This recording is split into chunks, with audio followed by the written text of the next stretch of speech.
Trouvaille Radio Espace. Sur la toile, vous recherchez des infos fiables et équilibrées sur la Guinée? Nous vous conseillons newsinfoafrique.com, guinée7.com, guinéetime.com, mediaguinée.com, kibarou.com ou encore galani.com. Des sites de référence sur l'information fiable et équilibrée sur la Guinée. Ne vous trompez plus. Ne vous trompez plus. L'actu guinéenne, c'est leur spécialité. Décideurs, promoteurs, ONG, commanditaires, associez votre image au site de référence conseillé par Radio Espace. Ayez le réflexe juste. Ça se passe en Guinée. C'est directement sur guinée7.com, guinéetime.com, mediaguinée.com, kibarou.com, ou encore galani.com. internautement vôtre, en un seul clic, et la Guinée est à vous. Le morning, les GG, tout sur les dessus de l'actu. Ahmed Kamara, Abdourahmane Diallo, Ibrahima Bantokouba, Moussa Moïsila, Aboubakar Diallo, Lamine Girassi Forment les grandes gueules. Parler beaucoup, manger l'argent, voyager beaucoup seulement, mais travailler beaucoup, créer des choses, emploi des jeunes, non, non, non. Les dirigeants africains, les dirigeants sont comme ça. Les grandes gueules. Bienvenue chez les GG, mesdames et messieurs, jusqu'à 10h, nous vous aidons à mieux comprendre l'actualité à travers cette émission diffusée aussi sur Suite FM tous les soirs à partir de 18h. Vous nous écoutez à Moine Guinée, mais aussi du côté de Kakandé, partout dans le monde entier, via notre site internet, le www.espacefmguinée.info. L'émission diffusée aussi du côté des États-Unis sur Radio Indiana à 13h, rediffusée à 19h. Merci de rejoindre les GG. Au menu, on s'intéresse aussi le délestage continue de provoquer des manifestations dans les quartiers de Conakry, et DG est confronté à de sérieux problèmes dans la desserte. Qu'est-ce qui explique la dégradation du service? C'est la question posée ce matin chez les GG. Docteur Laï Kouyaté, chargé de communication chez EDG, nous allons la voir en direct dans cette émission ce matin. On s'intéresse aussi à ceci. Depuis hier, on vous en parlait. Banques, assurances et institutions de microfinance resteront fermées jusqu'à midi ce mardi. Les agents de banque et assurances exigent des hausses de salaire auprès de leurs patrons. Voilà, c'est très simple. La FESABAG a-t-elle démarré la grève? C'est la question que les GG posent ce matin. Abdoulaye Sow est secrétaire général de la FESABAG. Nous allons l'interroger ce matin chez les GG, mais aussi on va revenir longuement sur cette actualité. Un Français arrêté en Floride pour obstruction à la justice. Ahmed Kamara nous en dira plus dans cette émission. Bonjour Aboubakar Diallo. Bonjour Lamine. Monsieur Abdourahmane Diallo, bonjour. Bonjour Lamine. Bienvenue Moussa Moïsila. Merci, bonjour. Bonjour à vous Bantanko. Bonjour. Ahmed Kamara, bonjour. Bonjour Lamine. Allez, beaucoup de choses à dire ce matin. On va s'intéresser à ce facilitateur, mon cher ami Aboubakar Diallo. Saïd Ginit, il a posé ses valises à Conakry hier et il a déjà rencontré le Premier ministre et un certain nombre de membres du gouvernement. Et selon nos informations, il s'est rendu également au domicile, à la résidence privée du chef de file de l'opposition, et là celui d'Alain Diallo hier, et qu'il aurait dit que le professeur Alpha Condé a rendu le dialogue sans objet en prenant ce décret de convocation du corps électoral pour le 30 juin. Ouais. Alors, on se demande aujourd'hui, avec la venue de Saïd Ginit, qu'est-ce qu'il pourra... qu'est-ce qu'il va changer exactement? Qu'est-ce qu'il pourra faire pour sauver la situation? Parce que on a comme l'impression que les dés sont jetés. Le professeur Alpha Condé est résolu à aller à ces élections finalement le 30 juin. L'opposition s'est fâchée. L'opposition menace de reprendre la rue donc jeudi. Donc, dans un contexte aussi difficile, quelles sont les marges de manœuvre dont dispose Saïd Ginit? Pourra-t-il faire quelque chose pour ramener les uns et les autres autour de la table? C'est la grosse interrogation. La grosse question. Allez-y, Abdourahmane Diallo. Alors, c'est pas que nous étions pessimistes, mais avec un optimisme mesuré, on se demandait est-ce que le dialogue allait aboutir, parce que finalement, on a deux parallèles, c'est-à-dire d'un côté, on prépare le dialogue, mais d'un autre côté, on pose des actes qui sont qui peuvent complètement empêcher ce dialogue de fonctionner, parce qu'on ne peut pas comprendre que des décisions soient prises sur le processus électoral, alors que le cadre de concertation qui est mis en place, normalement, a été mis en place parce qu'on veut discuter de comment on va aller aux législatives. C'est la grosse question. Aujourd'hui, on prend un décret. D'ailleurs, même la CENI elle-même n'était pas totalement informée et que le 30 juin, ils iraient aux élections, parce que normalement, c'est la CENI qui propose et ensuite le président de la République valide cette proposition-là. Ouais. Donc, on allait trop vite en besogne. Est-ce qu'on est allé trop vite en besogne? Oui, parce que de toute façon, est-ce qu'on va terminer en un mois, en quelques jours, le recensement, le temps que tous les kits reviennent à Conakry, l'enrôlement et tout, qu'on publie les cartes? C'est pas tenable. C'est une date qui n'est pas tenable. On se demande aujourd'hui quelle est la stratégie du président Alpha Condé, pas du gouvernement, mais quelle est la stratégie du président Alpha Condé. Ouais. Moussa Moïsila, très pessimiste. Oui, bon, moi je ne pense pas que cela puisse être... pour moi, c'est une décision qui sera contre-productive parce que tout simplement, il y a eu il y a eu une accalmie. On a tous vu les différents acteurs politiques aller s'asseoir autour de la table, trouver un consensus autour des conditions pour commencer enfin ce dialogue et pouf, le décret sort. Moi, j'ai pas cru quoi quand j'ai regardé la télé. Pourtant, c'était pas un poisson d'avril. Oui, c'était pas un poisson d'avril, c'était plus gros qu'un poisson. Donc je me suis dit que franchement, comment est-ce que le dialogue peut inverser la courbe de cette crise quand on sait que la CENI va reprendre la révision des listes électorales? Est-ce que derrière le dialogue, si l'opposition accepte de participer à ce dialogue, est-ce que derrière une décision pourra faire fléchir la révision qui est en cours maintenant? Je pense que le dialogue devient pour moi quelque chose qui n'a pas grande valeur parce que tout simplement on n'a pas été patient. C'est pourquoi derrière je crois beaucoup en ceux qui parlent d'impératifs économiques, d'impératifs de calendrier, de pression de la communauté internationale. J'y crois beaucoup parce que tout simplement je ne vois pas pourquoi est-ce que la nécessité d'avoir ces financements a primé sur la quiétude sociale, sur la préservation de la paix. Ouais. Mon cher Bantanko. Oui, il faut dire que avant la fixation de la date, il y avait déjà eu des mesures qui entravaient sérieusement la tenue donc de ce dialogue. Parce que vous savez que c'était la question centrale, c'était autour de Waymark. Donc Waymark a été déjà adopté donc par le gouvernement. Ça veut dire que quelle que soit l'issue donc de ce cadre de concertation, l'opérateur donc technique sera Waymark, le couple Waymark-Sanaré.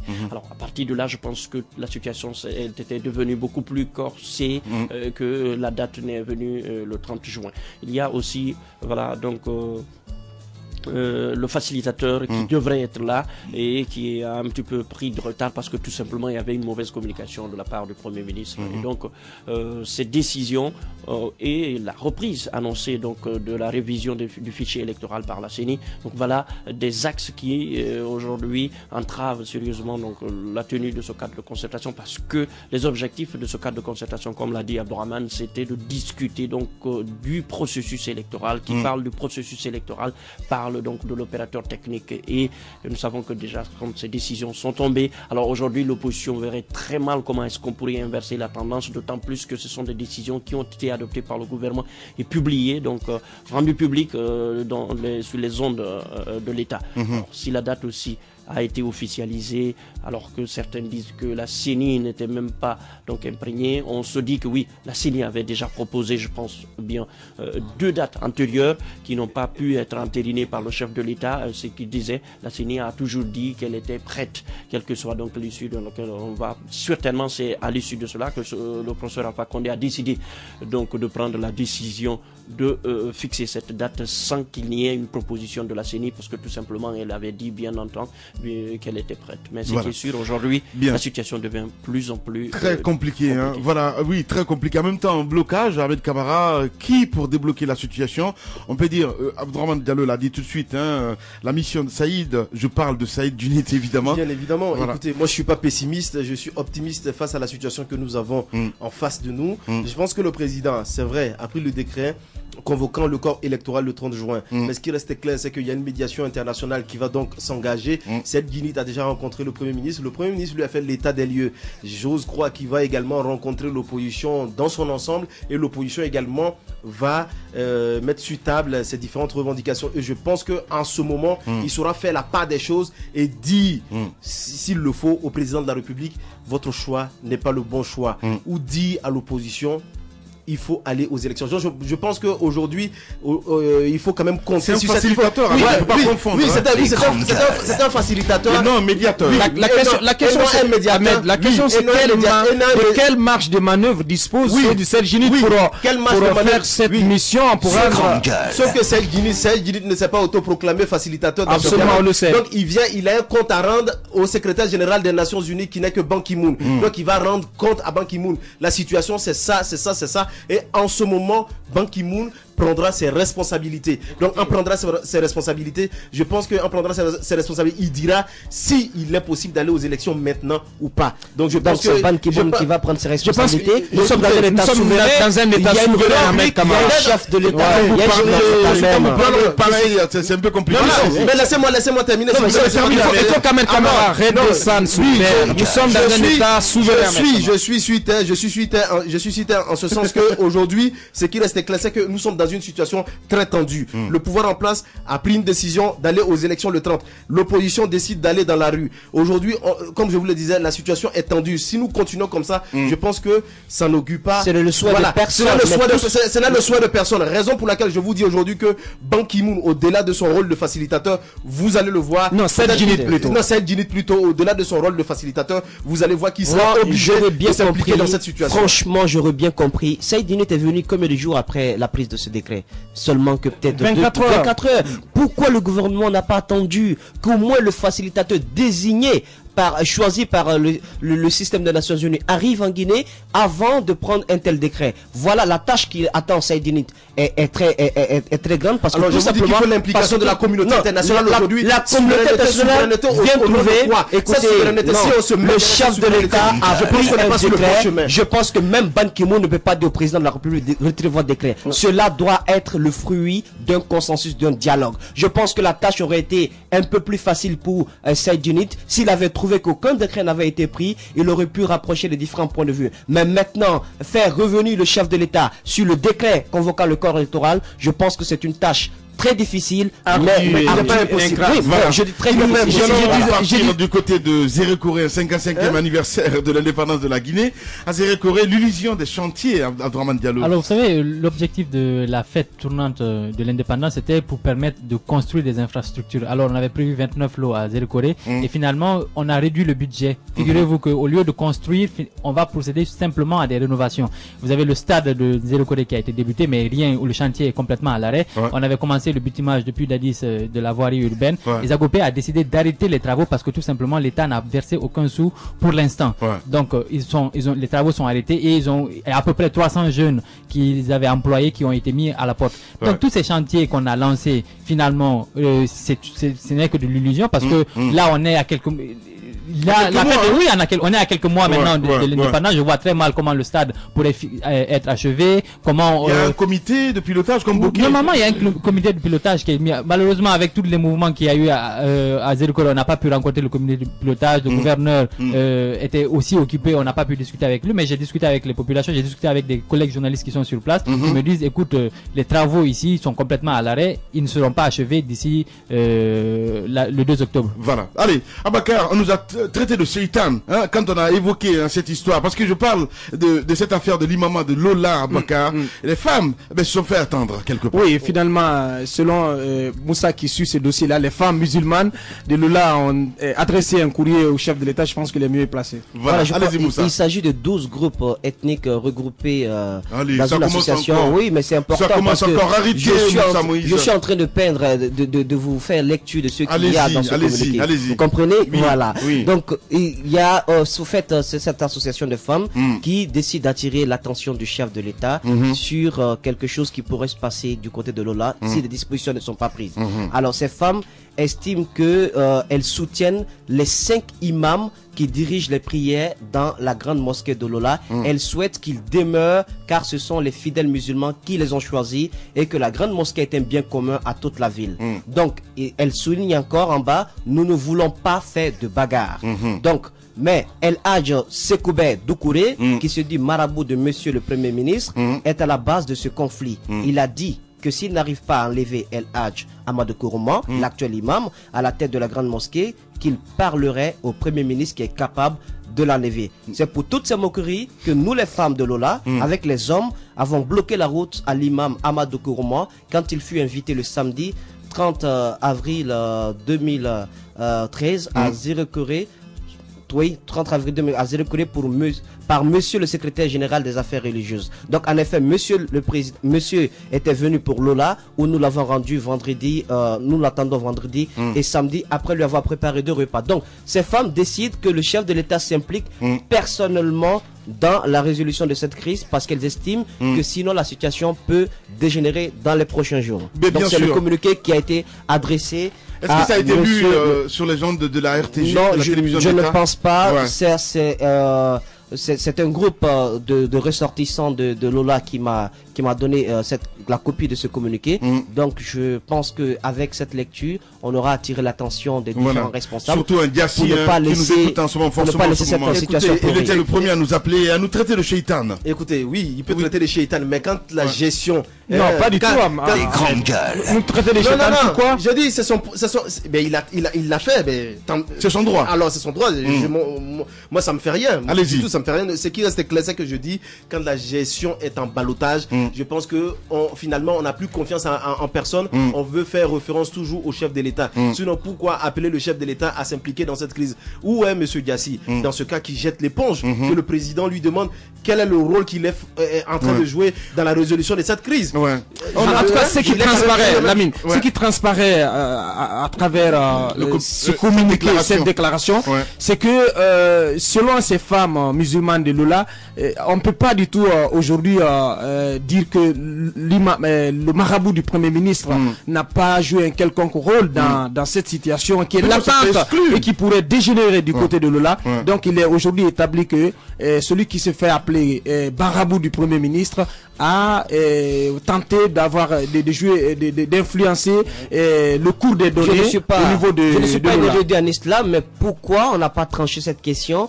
en se fondant sur le Saint-Coran? Je pense que soit le Saint-Coran ou les hadiths du Saint-Prophète auraient pu trancher, même s'il faut que l'on se base sur les hommes. Quel hadith? Non, je dis. Alors vous n'avez pas besoin on ne s'est pas basé dessus. Vous voyez, il y a de véritables problèmes dans notre société. Si on ne fait pas attention, les conflits politiques, on peut les résoudre rapidement. Mais ce qui est en train de se passer là, on va laisser pour une situation qui aura des conséquences dramatiques. Très grave. Il est important que le chef de l'État s'implique personnellement. Si M. Diassi mais qu'est-ce que vous faites, Ahmed Kamara, qu'est-ce que vous faites de Diassi, justement? Il y a un moment, il y a une partie qui rejette Diassi parce qu'il devait jouer une partie de la population, parce qu'il devait jouer à la médiation quand il a été envoyé par le Premier ministre. Mais il ne s'est pas rendu à Lola, il est resté à Zérekoré. Il a demandé à ce que l'actuel imam puisse se rendre à Zérekoré. Ils n'ont pas accepté de le faire. Lorsque il a convoqué, il a donné l'ordre à sa section du côté de la Ligue islamique de Zérekoré de se rendre à Lola, cette section est partie, mais en retour, la décision qui a été prise par cette section n'a pas plu à tout le monde. Les véhicules de ces personnes ont été brûlés, saccagés.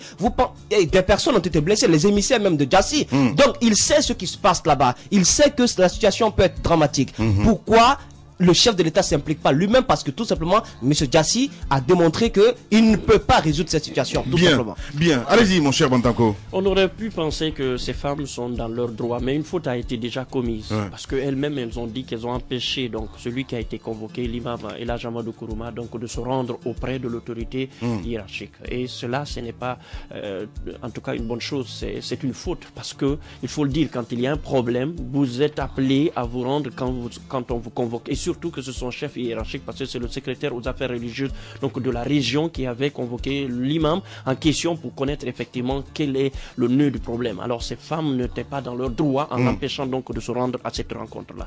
Ça c'est un premier aspect. Le second aspect, il faut se rendre compte que cela reste encore et demeure en Guinée ce trafic d'influence.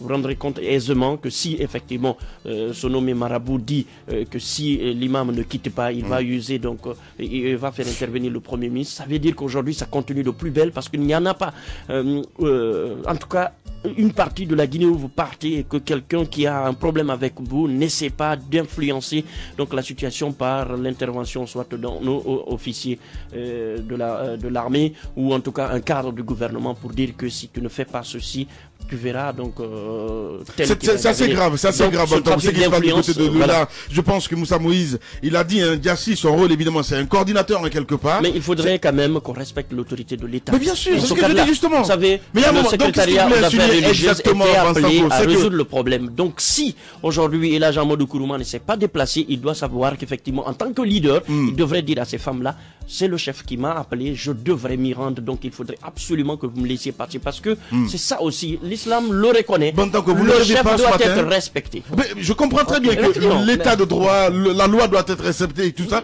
Mais je pose une question. Est-ce que vous ne rêvez pas un petit peu? Non, pas un rêve. Ce sont les femmes qui ont dit, ce sont elles qui l'ont empêché de se Bien. rendre donc à la convocation de son chef. Et il devrait leur expliquer que ce n'était pas une bonne procédure. La question qu'on se pose Trafic aussi, d'influence. c'est pourquoi Zérekoré, au lieu de Lola, il avait été délégué pour se rendre à Lola. Pourquoi est-ce qu'il est resté à Zérekoré pour demander à ce que l'imam et les autres responsables puissent se déplacer du côté. Donc ce que je veux juste signaler, c'est rectifier. Le communiqué date du 30 mars et non le 30 avril. Voilà. Et également, il y a une autre information. Selon le camp de l'actuel imam, il n'a jamais refusé de prendre comme adjoint au troisième imam un Doucouré, c'est-à-dire de la famille qui doit, selon la tradition, diriger les prières du côté de Lola. Il n'y a pas de problème. Allez, Ahmed, on s'intéresse à ce dossier, arrestation aux États-Unis d'un Français pour entrave à une enquête sur le paiement de pots de vin par BSGR en Guinée-Conakry. Alors, pour ceux qui savent, c'est quoi la société BSGR? C'est clair que quand cette société est venue à l'époque pour prendre quelques blocs au niveau de Simandou, des langues ou encore des voix s'étaient élevées pour dire non parce que c'était des gens qui font du blanchiment d'argent, c'est des trafiquants d'armes. Mais je pense que ça n'a pas été compris. Donc finalement, ils se sont battus et on a vu tout ce qui a suivi cela au temps du général Lansana Kanté.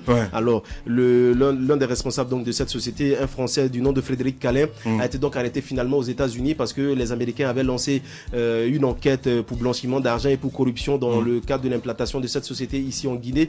Donc finalement, il a été arrêté. Il a voulu soudoyer donc l'une des femmes donc du président Kanté, la quatrième, la toute dernière. Mamadi, voilà, qui se trouve d'ailleurs aux États-Unis. Il a voulu donc donner des pots de vin à cette dernière pour la falsification d'un certain nombre de dossiers. Donc il avait d'ailleurs promis 5 millions de dollars si cette dernière acceptait donc de témoigner donc en sa faveur. De faire un faux témoignage. Mais également de signer de faux documents. Et à la suite donc si la dame acceptait de signer ces documents et de faire ce faux témoignage et qui s'en sortait dans ce dossier, il avait donc promis la somme de 5 millions de dollars à cette dame. Mais ce qui restait clair, c'est que le gouvernement guinéen a publié un communiqué donc par rapport à cette arrestation. Le gouvernement prend donc bonne note puisque c'est dans le cadre du blanchiment d'argent, mais également dans le cadre de corruption de pots de vin pour l'installation d'une société minière. Donc le gouvernement prend acte et aujourd'hui d'ailleurs il y aura une communication de la part du ministère de la Justice. De la Justice, ouais, sur ce dossier. Allez-y à droite. Alors le Financial Times avait indiqué il y a quelques mois que des ministres guinéens avaient touché des pots de vin pour permettre à BSGR Benis Timens d'avoir les blocs 6 et 7 de Simandou. Donc finalement, on avait parlé de près d'$1 million pour une Ferrari miniature qui avait été offerte à un des ministres, et puis on avait parlé d'une montre en or et en diamant qui avait été offerte au président du Kanté lui-même. Donc il reste encore, les enquêtes se poursuivent, mais il reste encore que Mamadi est toujours cité dans cette affaire de corruption et d'avoir facilité l'installation de BSGR.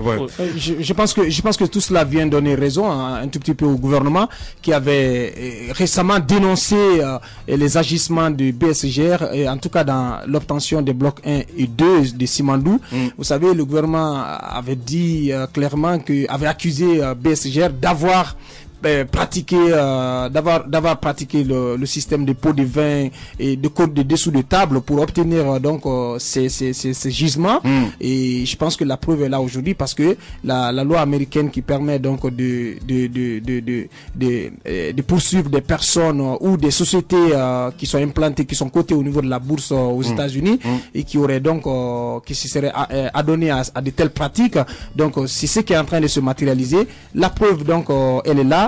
BSGR donc a fait de la corruption et a payé des dessous de table et des pots de vin à des dignitaires de l'ancien régime pour obtenir donc justement beaucoup de têtes vont tomber dans ce sens. Je ne reprends pas les termes de Alpha Condé entre autres. Il y a beaucoup de ministres qui vont s'expliquer. C'est très important. Allez, Bantanko. C'est vrai. Je pense que quand le problème s'est posé, quand le gouvernement l'a expulsé ici, on avait longuement débattu et effectivement, on a dit que selon des enquêtes, cette société se trouverait dans des pays où il y a une possibilité, donc une forte corruption. Vous savez que les enquêteurs ont essayé de voir où BSGR investissait et ils ont trouvé que ce sont des pays corrompus où, en tout cas, il y a beaucoup de dessous-tables, beaucoup de pots de vin qui leur permettaient d'avoir effectivement donc des marchés. Même l'actuel ministre doit s'expliquer. Naturellement, beaucoup de cadres aujourd'hui sont impliqués. Vous savez que ce ne sont même pas ceux-là seulement qui sont dans le secteur minier, mais il y a des cadres aussi qui sont à un autre volet de gestion qui s'impliquent dans le cadre-là parce que vous savez que ça fait beaucoup de blé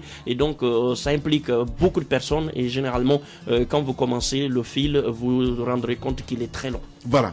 Hier, on en parlait dans cette émission. Et oui, ça, c'est les GG ici. On ne cache rien du tout. C'est très important. On en parlait hier à la fin de l'émission, comme quoi, du côté du CNC, Sega Diallo serait biaisé. Vous avez envoyé des gens. Non. Je ne veux pas mentir à mes auditeurs, c'est pas possible. Qu'est-ce qui serait passé exactement, Ahmed Kamara? Non, oui, c'est clair qu'on a envoyé des gens pour mener une enquête, mais pour mais c'est important. Que ça plaise ou pas du tout du côté du CNC. Non. Voilà. Non. Allez-y. Vous allez donc vous calmer. Vous allez mettre de l'eau dans votre vin, comme on le dit. Ah ben non. Alors, pas du tout. Alors, il ne boit pas du vin. Il boit de l'eau. Heureusement que c'est à lui qu'on adresse ça aujourd'hui. Justement. Allez-y. Heureusement qu'il boit de l'eau. Bien. Allez-y. Alors qu'il mette de l'eau dans son eau. Ouais. Alors, oui, effectivement, on a envoyé une mission du côté donc du CNC. Mais ce qui reste clair, c'est que, vous savez, le cas Sega, comme on l'a dit, le journal qu'il imprime donc, c'est Footmag. Voilà, Footmag.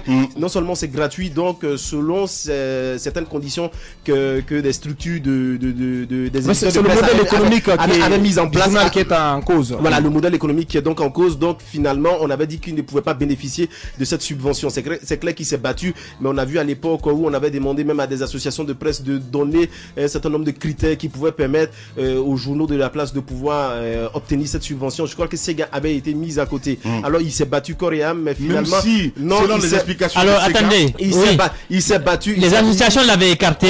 Madame Martine Condé s'était battue pour qu'elle réintègre la liste des personnes qui pouvaient bénéficier de la subvention. Où est passée sa part de subvention? Oui, où est passée sa part de subvention? Voilà, ne pensez pas que cette subvention a été donc bouffée. Alors le partage a été fait. Maintenant, la somme qui est restée derrière a été remise à une association. Non, pas à une association, au ministère du budget qui a décaissé les fonds. Okay. Donc le reste de la somme a été donc renvoyé du côté du ministère du budget. Pour ceux qui ne sont donc pas d'accord, devaient non seulement aller se plaindre du côté de l'OGP, mais également du côté du ministère la communication. non, pas de la communication, du ministère du budget pour défendre son dossier afin d'obtenir sa subvention. Et je pense que c'est dans ce cadre qu'aujourd'hui cette société, donc le CNC quelque part, s'est débarrassé de cette somme finalement, puisqu'elle a fini le partage, ce qui est resté. C'est ce qu'ils vous ont dit, le CNC. Oui, c'est ce qu'ils nous ont dit. Voilà. Raison pour laquelle nous allons partir également du côté de l'OGP, mais également du côté du ministère du budget. Voilà. Les grandes gueules. Tout sur les dessous de l'actu. Ahmed Kamara, Ibrahima Bantakova, Abdourahmane Diallo, Moussa Moïsila, Aboubacar Diallo, Lamine Girassi forment les grandes gueules. Ici, l'actu rime avec liberté de ton sur Radio Espace. Dans un instant, nous allons nous intéresser à EDG. Eh oui, électricité de Guinée, mesdames et messieurs. Le délestage continue de provoquer des manifestations dans les quartiers de Conakry. EDG est confronté à de sérieux problèmes dans la desserte. Qu'est-ce qui explique cette dégradation du service? Donc, Laï Kouyaté, chargé de communication du côté d'EDG, nous allons l'avoir dans notre émission. Vous le constatez peut-être ce matin, banques, assurances et institutions de microfinance restent fermées, si vous voulez, jusqu'à midi. Ce mardi, les agents de banque et assurances exigent des hausses de salaire auprès de leurs patrons. La FESABAG a-t-elle démarré la grève? C'est la question que les GG posent ce matin. Dans un instant sur Radio Espace, nous allons essayer de joindre Monsieur Abdoulaye Sow, secrétaire général de la FESABAG. Mais bien avant, on va s'intéresser à EDG, mon cher Abdourahmane Diallo. Alors l'électricité, ça, de toute façon, on en parle tous les jours. Hein. Le service se dégrade de plus en plus. Hier, nous, ça fait le quartier où j'habite maintenant, ça fait plus de 3 jours où on n'a pas reçu d'électricité. Donc finalement, tout ce qui a été cuisiné est complètement pourri. Et ça a vraiment énervé madame. Ça a vraiment énervé. Non, c'est vrai quoi. Mais en fait, ce qu'on ne comprend pas, c'est que j'habite dans un quartier où vous avez juste à côté, lorsque vous faites 50 mètres, il y a l'électricité qui arrive tous les jours. En fait, je ne comprends pas comment EDG procède à la distribution de l'électricité.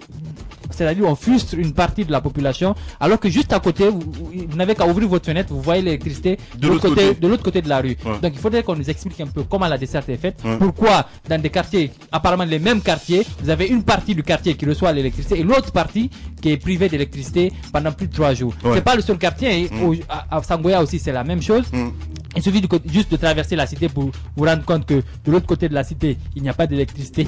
Il n'y a pas d'électricité alors que la cité, elle bénéficie de l'électricité tous les soirs. Qu'on nous explique un petit peu comment la desserte est faite. Est-ce qu'il y a des quartiers qui sont privilégiés? Est-ce qu'on ne pourrait pas... Qu'est-ce qui empêche le service de fonctionner normalement? Puisque quand même on a investi beaucoup d'argent dans la distribution de l'électricité, dans la production de l'électricité. Qu'est-ce qui est fait? Quels sont les résultats? Pourquoi ces résultats ne donnent pas satisfaction? Voilà, c'est très important. Hein. Allez, on le rappelait ici, il y a combien de mois, Ahmed Camara, exactement? On nous a dit, nous sommes des fous. Il y a 2 mois. Il y a 2 mois. Non, concernant donc la dégradation, c'est clair qu'on a dit ça il y a quelque chose de 6 mois, mais il y a quand même quelque chose de 2 ou 1 mois. On parlait également de cette question d'électricité. Aboudraman disait quel est le problème exact, mais le problème est connu. Le problème est connu. C'est manque de moyens. C'est que c'est une société en ballottage, ils n'ont pas de mazout, et puis voilà.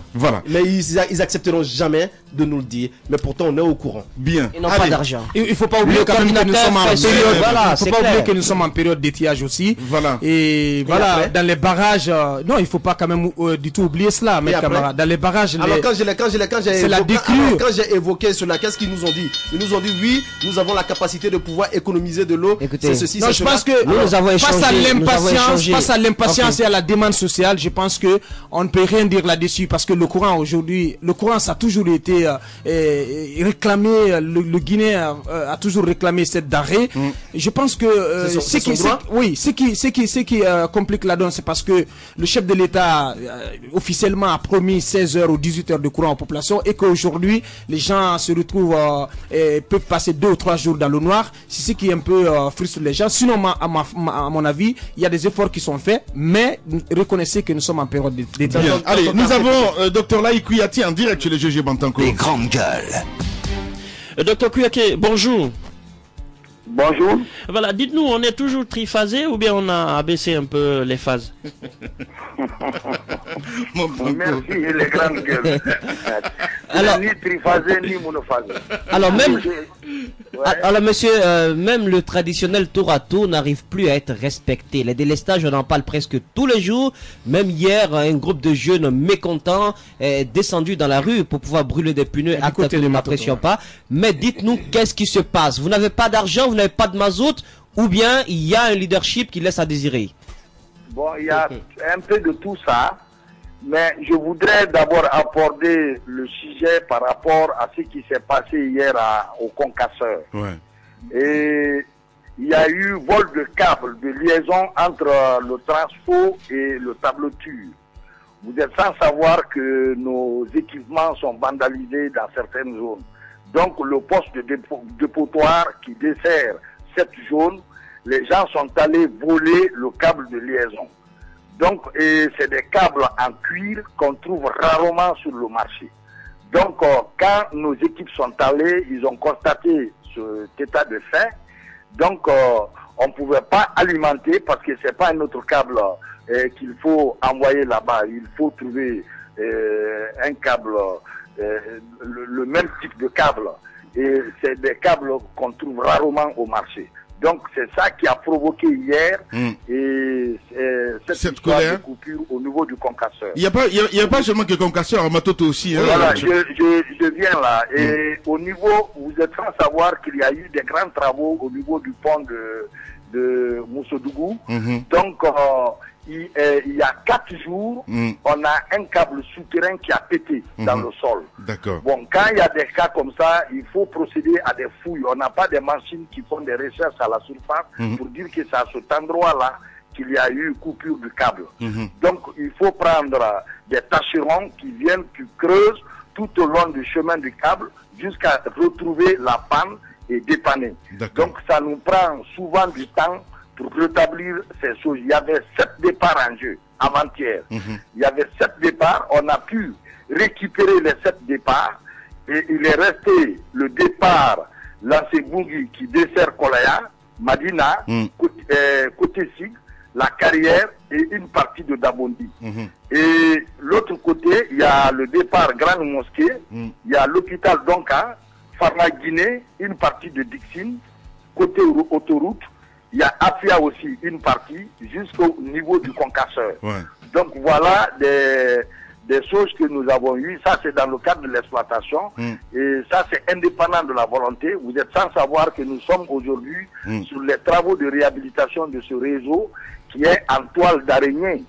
Donc, ça faisait des années, des décennies, il n'y a pas eu d'investissement sur le réseau en Guinée. Il a fallu l'arrivée du professeur pour que... Non, il y a eu des investissements. Peut-être que ces investissements n'ont pas été exploités à bon escient. Pour commencer. Donc, nous sommes aujourd'hui très avancés dans la réhabilitation du réseau de Kaloum.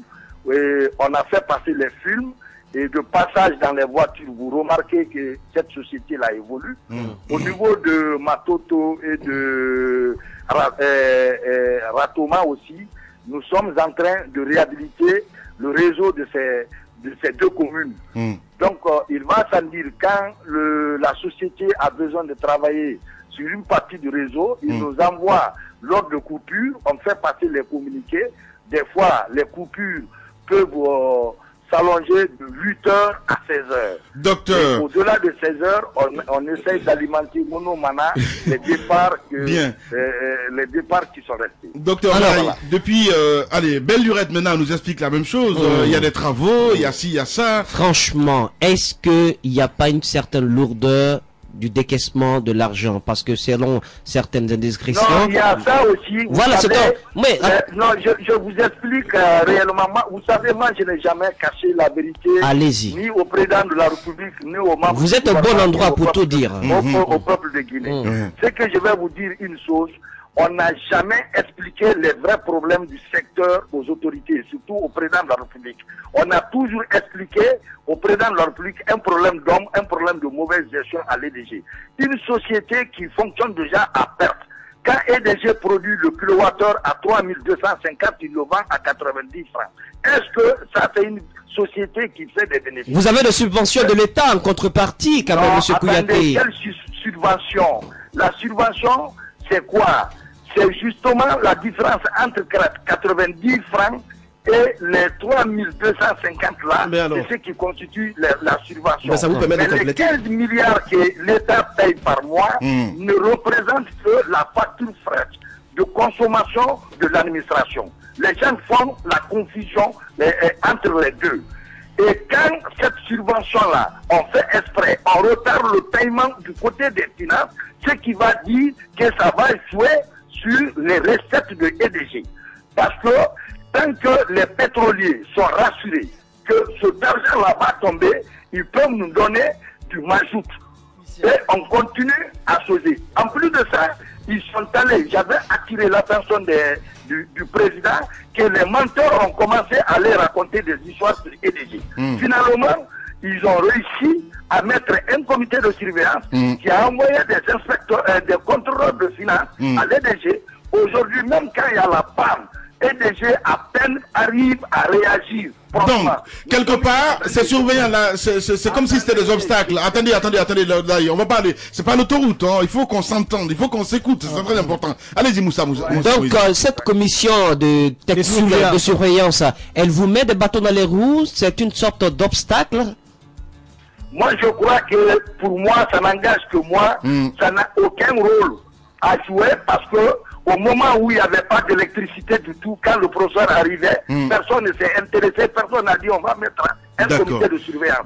Et quand la nouvelle coordination est arrivée, les recettes étaient à 5 milliards. Aujourd'hui, ces recettes internes sont à 22 milliards. Ça, c'est pas le travail de ce comité de surveillance. Et seulement, ils sont venus et ces deux contrôleurs qui sont à l'EDG et ils ne font pas le contrôle, ils se sont transformés en gestionnaires. Attendez, en gestionnaire. Maintenant, quand il y a pas dans un quartier, et nous sommes une société à haut risque, donc le temps qu'on faisait pour décaisser, pour aller chercher ces pièces dépanner. Maintenant, ça prend du temps. Il faut que le contrôleur contrôle. Mais parce que voilà. Ça veut dire qu'il y a deux lourdeurs. Il y a la lourdeur administrative du côté de. La lourdeur qu'on est venu encore créer. Au sein de l'EDG même. Le législateur qui a créé les sociétés d'électricité a voulu éviter ça. C'est pourquoi ces sociétés-là sont à régime autonome. Mais de ce côté, reconnaissez-vous tout de même que si l'État a finalement opté pour la mise en place d'un comité de surveillance, c'était peut-être pour recadrer les choses à EDG, pour juguler un tout petit peu les déperditions financières. C'est même pas peut-être, Aboubakar Diallo. Je pense qu'il faut avoir le sens. C'est très important de dire les choses. C'est très important. Si on a mis, si vous voulez, ce comité en tout cas pour surveiller un peu les choses, mais un problème. Il a parlé des menteurs. Il dit qu'il y a des menteurs qui sont allés voir le chef de l'État. Donc ça veut dire que le chef de l'État écoute tout le monde. Ben écoutez, il a beaucoup de conseillers quand même, ça il faut le dire, il y a une myriade de conseillers autour de lui. Ce qu'on va poser comme question à Laye Kouyaté, c'est de savoir quelque part s'il y a en tout cas des lobbying quelque part pour écraser Keïta, le coordinateur. Abdoulaye. Non, écoutez, j'avais dit à Planète Espace que tout mafiosiste qui va essayer de s'approcher à EDG, on va te briser. Et ce qui se passe à l'heure actuelle, je m'en vais vous dire une seule chose. Ce n'est pas dirigé contre Paul ou Pierre. Le jeudi qui a précédé n'ayons pas peur de dire les choses. Le voyage du président sur Mauritanie. Il m'avait reçu avec certains éléments du syndicat de l'EDG. Je n'ai pas eu peur de lui dire la vérité au moment après son investiture. Nous, on était venus pour l'expliquer honnêtement, sincèrement, les problèmes de EDG, de quoi nous sommes confrontés. De l'autre côté, certains se battaient pour que leur homme soit à l'EDG pour venir récupérer nos ressources. C'est ça la vérité. C'est ça la vérité. Et nous sommes allés loin. Nous avons rencontré certaines personnalités de la place pour que le président convoque une conférence de confrontation avec les caméras pour que chacun s'explique. EDG s'explique. Parce que ce n'est pas la justice. On va revenir en arrière quand même avec le Daddy Show. Allez-y, Bantoko. Docteur Laye Kouyaté, dites-nous aujourd'hui combien il faudrait à EDG pour qu'elle puisse donner du courant, au moins pour respecter le délestation. Combien dans ce cas, en ce moment, vous allez au moins le délestation, le tour à tour. Non, on veut savoir effectivement combien. Je voudrais vous féliciter là parce que vous-même, vous avez fait une analyse. Vous êtes sans savoir qu'on est en plein ITH.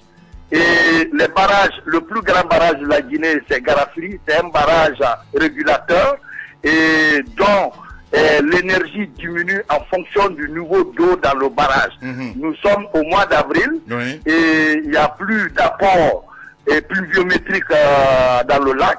Il va sans dire qu'au niveau de Garafri, l'énergie va diminuer un peu. Bon, l'injonction thermique de 100 MW a connu un certain retard sur sa mise en place et nous avons pu mettre sur le réseau les premiers 24 MW et heureusement M. Abdoulaye Keïta s'est battu avant l'arrivée des fameuses cellules. Lui il a trouvé des cellules à partir de Kama pour mettre ça aujourd'hui qui véhicule ces 24 MW sur le réseau.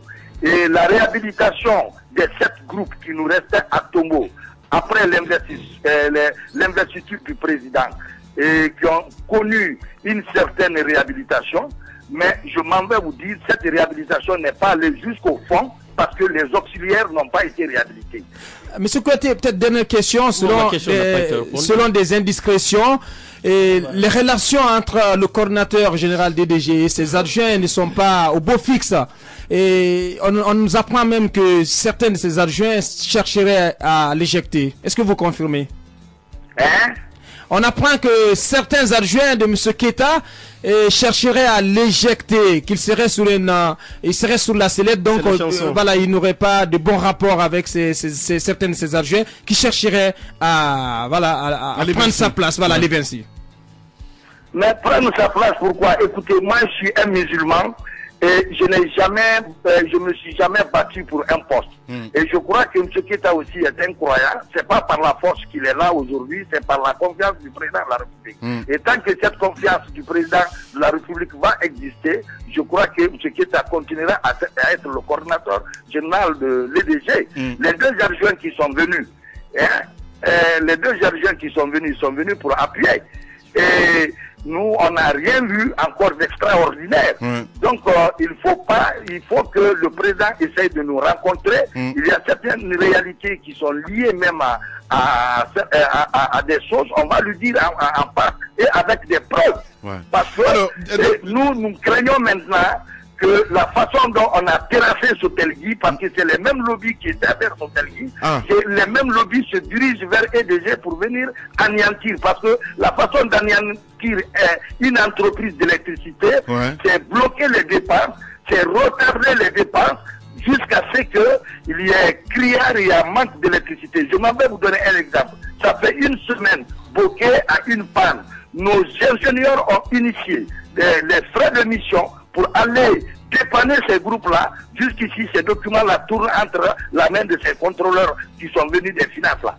Ils ne connaissent rien, ils ne savent pas les dossiers, ils ne peuvent pas choisir, ils ne peuvent pas réagir à temps. On est en train de retarder expressement pour qu'il y ait des soulèvements. Le président prend un décret pour limoger la coordination. Voilà l'objectif recherché dans tout ça là. Sinon, moi, je ne trouve pas. Et je lance un appel au niveau, hier, pas plus tard, hier, j'ai appelé le ministre d'État chargé de l'énergie pour attirer son attention du retard dans l'exécution des documents financiers au niveau de EDG, chose qui n'est pas normale. Et je saisis votre espace pour attirer l'attention du chef de l'État. Alors vous pensez que ça... Kouyaté en direct chez les juges, très énervé ce matin. Alors, on va essayer de prendre par les nouvelles, en tout cas de ce comité aussi, pour s'expliquer, c'est très important. Alors docteur Lai, vous pensez que si ça continue, ben finalement on n'aura plus d'électricité à Conakry? Voilà, c'est ça. Ah mais si ça continue, s'il y a panne, il faut attendre là où on doit prendre, les techniciens doivent prendre rapidement les fonds pour aller dépanner. Il faut attendre 24 heures pour aller agir. Vous voyez, c'est les conséquences de ça. Les gens qui sont venus, ils ne s'occupent de la macrofinance. Et pour gérer une société d'électricité, il faut être un spécialiste. Pour connaître ce dossier-là est urgent, il n'est pas urgent. Et la façon dont ils ont l'habitude de traiter les dossiers au niveau des ministères des Finances, si on transfère cette méthodologie à l'EDG ici, mais le courant va manquer. Hein. Moi, je ne cache pas ça, la vérité, au chef de l'État. Le courant va manquer. C'est clair. Il y a beaucoup de pannes aujourd'hui. Les documents sont là. On n'a pas accès au fonds pour aller reparer. Bien. Certainement, le président vous écoute, hein, Dr Lai Kouyaté. En tout cas, grand merci. Tant mieux si le président nous écoute. Moi, en tout cas, je ne l'ai jamais. J'irai devant lui que je ne vais jamais le mentir. Vous semblez être beaucoup remonté, Dr Kouyaté. Il y a de quoi. Il y a de quoi, Moussa Moïse. Allez, merci beaucoup, Dr Lai Kouyaté. Merci beaucoup. Et pas de quoi. Allez, on va. Même vous, les journalistes, vos documents sont là, rien n'est payé. Hein. Quel document? On nous demande de communiquer. Quand il y a les choses. Parce qu'une entreprise qui ne communique pas ne vend pas. Une entreprise qui ne communique pas, il y a la confusion, il y a la désinformation qui s'installe. Les populations se révoltent. Quand tout ça l'a combiné, ça crée des problèmes. Donc il y a une pagaille aujourd'hui qui est organisée. Heureusement que l'espace n'a pas de contrat avec EDG au niveau de la communication. C'est important. Voilà, c'est important de le rappeler. Espace n'a pas de contrat avec EDG, en tout cas en ce qui concerne la communication. Merci beaucoup, docteur. Au revoir. Allez, on a terminé ce matin. Peut-être quelques penses bêtes. Nous avons été contactés par Séné. Comment il s'appelle? Sega voilà. Plutôt, effectivement, on devait l'avoir, mais comme vous le voyez, on est vraiment pris par le temps. C'est ça. Donc je pense qu'on va essayer de revoir ça demain. Abdourahmane. La FESABAG. Oui, c'est cela, mais malheureusement. Qu'est-ce qui se passe? On s'excuse auprès de M. Abdoulaye Sow de la FESABAG. Et je voulais juste rappeler que Dadi s'est rentré hier à Ouagadougou via Morovia aux alentours de 11h. Voilà, les populations de Zérékouré sont sorties massivement pour l'accueillir. Peut-être les téléspectateurs n'auront pas l'occasion de le voir sur le petit écran de la RTG parce que apparemment ils ont décidé à la RTG de ne pas montrer ces images-là. Voilà, on inviterait pourquoi pas les téléspectateurs à regarder TV5. Voilà, c'est aussi simple que ça. Allez, merci beaucoup les GG. On va se retrouver demain pour d'autres numéros, mesdames et messieurs. Entre autres, on s'intéressera aussi à ces tradis praticiens. Et oui, c'est trop gros ce qui se passerait de ce côté. 2 milliards de francs guinéens. Ça se passe du côté du ministère de la Santé. Demain, on en parle dans la GG. Merci de votre fidélité. Dans un instant, c'est Delphine 2 avec Zik. Laisse passer la matinée sur Sud FM. 20h, Fresh et toute sa bande pour votre émission que vous kiffez sur cette radio. Merci, au revoir. C'était les grandes gueules sur Radio Espace avec le groupe SDF à travers les produits Magic Malt, Beurre Goldina, Spaghetti Golda, lait Incolac, Cola Kao, Foscao, XL Énergie américain. Le groupe SDF, le mastodonte des produits alimentaires en Guinée.